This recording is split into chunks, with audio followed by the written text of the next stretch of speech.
SCO News avec Numéricable. Numéricable, montez en puissance.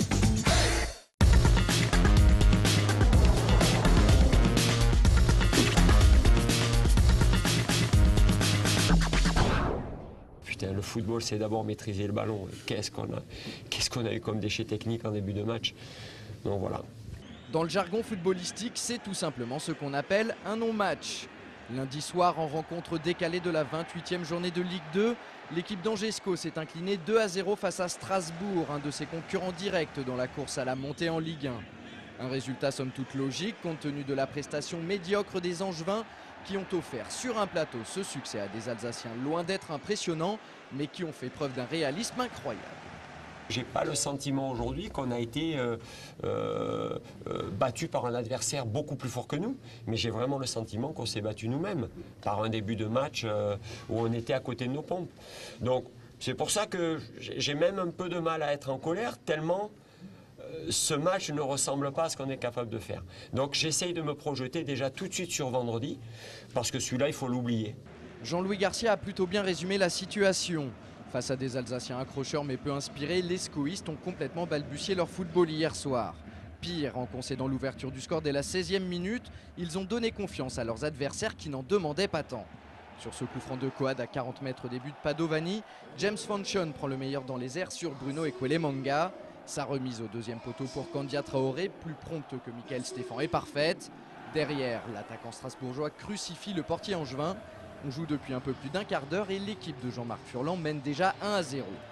Et puis 10 minutes plus tard intervient le tournant du match. Sur un nouveau duel gagné de la tête par les Alsaciens, Traoré profite de cette énorme erreur d'appréciation de Bruno Ekwelemanga pour signer un doublé qui pourrait valoir très cher en fin de saison.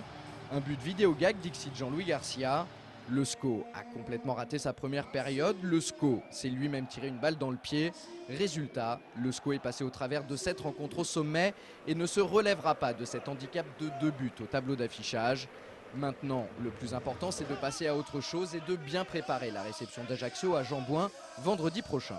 On va essayer de se concentrer sur les 3 points à prendre contre Ajaccio, parce que dès vendredi, si nous prenons 3 points, la situation elle peut basculer d'une manière positive pour nous. Rien n'aurait servi de prendre un match nul ici si on n'avait pas battu Ajaccio dans tous les cas. Donc on va vite essayer d'oublier cette soirée tristounette à l'image de notre jeu. Les joueurs du Racing ont été efficaces, très pragmatiques, très efficaces, avec une très grosse dépense d'énergie sur le plan défensif, avec un harcèlement permanent, c'est ce qu'on avait prévu au départ, ce qu'on avait fait aussi à Nîmes, et ce harcèlement à payer, ça a obligé l'adversaire à commettre des erreurs en début de match. C'est ce qu'on souhaitait, c'est ce qu'on avait programmé. L'incidence au classement, c'est que la formation angevine recule de la 4e à la 5e place et compte désormais 3 points de retard sur Strasbourg et Metz, respectivement 2e et 3e. Et puis juste derrière, Boulogne, Tours et Sedan reviennent fort et ne sont plus qu'à 4 longueurs du SCO. A noter que ce choc de la 28e journée entre Strasbourg et Angers sera rediffusé en intégralité sur Angers 7 le mercredi 25 mars à 15h et 21h, ainsi que le jeudi 26 à 16h15 et minuit.